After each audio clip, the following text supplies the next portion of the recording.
Hello everyone, আজকে আমরা IELTS নিয়ে ডিসকাস করছি। আইএলটিএস এ কী আছে এবং কোথায় কোথায় অ্যাকসেপ্টেড হয় এই বিষয়গুলো নিয়ে আমরা আলোচনা করব এবং টেস্টের স্ট্রাকচার, মার্কিং এসব নিয়ে আমরা একটু ডিসকাস করব।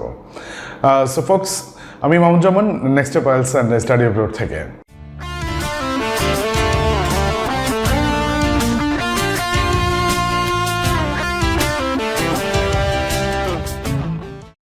So, International English Language Testing System or IELTS, most popular English test all over the world. So, আমরা দেখি IELTS এ কি আছে। হ্যাঁ, IELTS বেসিক্যালি আপনার 4টা মডিউলে টেস্ট হয়: listening, reading, writing and speaking. হ্যাঁ, সো IELTS আমরা দেখি কোথায় কোথায় অ্যাকসেপ্টেড হয়। At the moment language test, English language test যেখানেই দরকার সেখানেই আসলে আইএলটিএস অ্যাকসেপ্টেড হয় অল ওভার দ্য ওয়ার্ল্ড। আপনার ইমিগ্রেশন অথবা স্টাডি, বিজনেস ভিসার জন্য আইএলটিএস আছে A1 এবং B1, সেগুলো একটু easier version of the IELTS. So যেসব ইউনিভার্সিটি আপনার ইংলিশে পড়ায় সবগুলোই আইএলটিএস অ্যাকসেপ্ট করে এবং ইমিগ্রেশনে যেখানে আপনার ইংলিশের রিকোয়ারমেন্ট দরকার সেখানে আইএলটিএস অ্যাকসেপ্ট করা হয়।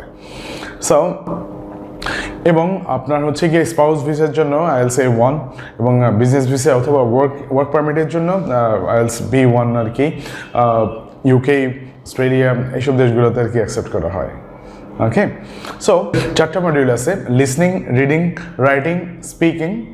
ওকে, আর 4টার মধ্যেই আপনার হচ্ছে 0 থেকে 9 এর মধ্যে আর কি মার্কিং করা হয়। সো আমরা শুরু করি লিসনিং মডিউলে কি আছে। সো লিসনিং মডিউলে বেসিকলি আপনাকে 4টা সেকশন থাকবে এবং আপনার হচ্ছে কি 4টা সেকশনে 40টা কোয়েশ্চেন আনসার করতে হবে। হ্যাঁ, প্রত্যেকটা সেকশনেই 10টা করে কোয়েশ্চেন থাকে।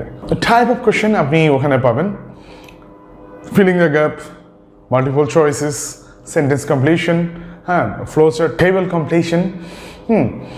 এগুলো আর কি মেজর টাইপ অফ কোয়েশ্চেন। এগুলো হচ্ছে গিয়ে টিপিক্যাল কোয়েশ্চেন লিসনিং মডিউলে। এবং আপনি 23 কারেক্ট করতে পারলেই আপনাকে 6 দেওয়া হবে, লাইক আউট অফ 9। হ্যাঁ, 30 কারেক্ট করতে পারলে আপনাকে 7 দেওয়া হবে, 34 কারেক্ট হলে 8, 30 কারেক্ট হলে 7, 32 কারেক্ট হলে 7.5, এভাবে গ্র্যাজুয়ালি এটা আর কি মার্কটা বাড়ে। এবার দেখা যাক আমাদের রিডিং মডিউলে কি আছে। ওকে, এবার দেখা যাক রিডিং মডিউলে কি আছে। রিডিং মডিউলে আপনাকে 40টা কোয়েশ্চেনের আনসার করতে হবে এবং আপনার সময় থাকবে 1 ঘন্টা এবং এর মধ্যে 3টা সেকশনে ভাগ করা থাকবে। হ্যাঁ, প্রতিটা সেকশনে 13টা, একটা সেকশনে 14টা কোয়েশ্চেন থাকবে, আনসার করতে হবে আপনাকে। সো এবং আপনার হচ্ছে গিয়ে type of question you gonna face: filling the blanks, filling the gap, statement matching, okay, true false not given or yes no not given, information matching, মানে আপনি ইনফরমেশন পাবেন কোন প্যারাগ্রাফে ইনফরমেশনটা আছে ওটাকে ফাইন্ড আউট করতে হবে, এবং হেডলাইন ম্যাচিং, আপনি বিভিন্ন প্যারাগ্রাফে হেডলাইনটা আপনাকে সিলেক্ট করতে হবে। সো এখানেও আপনি একাডেমিক স্টুডেন্ট হলে 23 কারেক্ট করলে 6 পাবেন। On the other hand general training student হলে আপনাকে 30 কারেক্ট করতে হবে। এবং একাডেমিক স্টুডেন্টে 30 কারেক্ট করলে 7 পাবেন, 32 কারেক্ট করলে 7.5 পাবেন। সেম ওয়েতে জেনারেল ট্রেনিংয়ে 34 কারেক্ট করতে পারলে 7 পাবেন। এইভাবে আর কি মার্কিংটা হয়ে থাকে। ওকে, বাট সময় থাকে 1 ঘন্টা। লিসনিংয়ের সময় নিয়ে ওয়াইড হওয়ার কিছু নেই, ওখানে ট্যাপ যতক্ষণ চলবে ততক্ষণ, এরপর আপনাকে কোয়েশ্চেন ট্রান্সফার করার জন্য 10 মিনিট সময় দেওয়া হবে। আপনি যদি কম্পিউটার ডেলিভার টেস্টের জন্য বসেন তাহলে 2 মিনিটস দেওয়া হবে। হ্যাঁ, ওখানে কারণ ওখানে কোয়েশ্চেন আর ট্রান্সফার করতে হয় না। The place you gonna write the answer, that's the final one. Okay, এবার আমরা দেখি আমাদের রাইটিং মডিউলে কি আছে। সো রাইটিং মডিউলে বেসিকলি আপনাকে 2টো টাস্ক আনসার করতে হবে। টাস্ক 1টা হচ্ছে কি আপনাকে মিনিমাম 150 ওয়ার্ডস লিখতে হবে। Suggested time is 20 minutes. Okay, আপনি একাডেমিক স্টুডেন্ট হলে, একাডেমিক ক্যান্ডিডেট হলে আপনাকে graph, pie chart, bar chart এই জাতীয় জিনিস এক্সপ্লেন করতে হয়। On the other hand, if you are GT student, you need to write a letter. That could be formal or informal.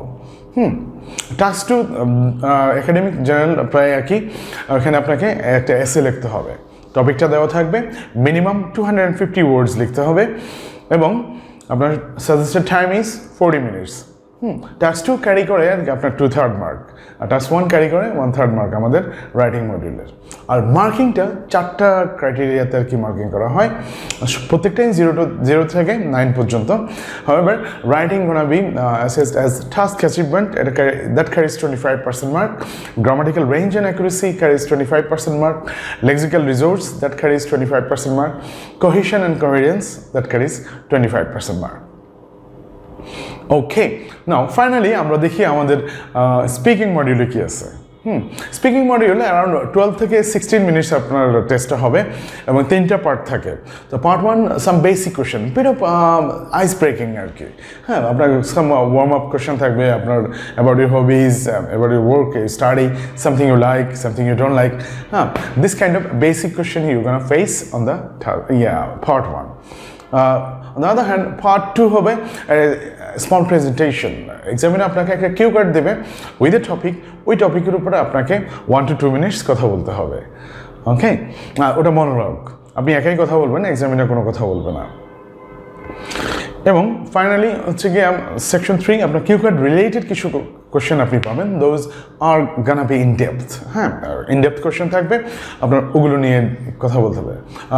মানে এই কোয়েশ্চেনগুলোর ডেপথ কিন্তু কোয়াইট প্রফাউন্ড থাকবে কম্পেয়ার টু দ্য পার্ট 1। ওকে, এবং মার্কিংটা আমরা দেখি। স্পিকিংয়ে মার্কিং করা হয় আপনার 4টা ক্রাইটেরিয়াতে।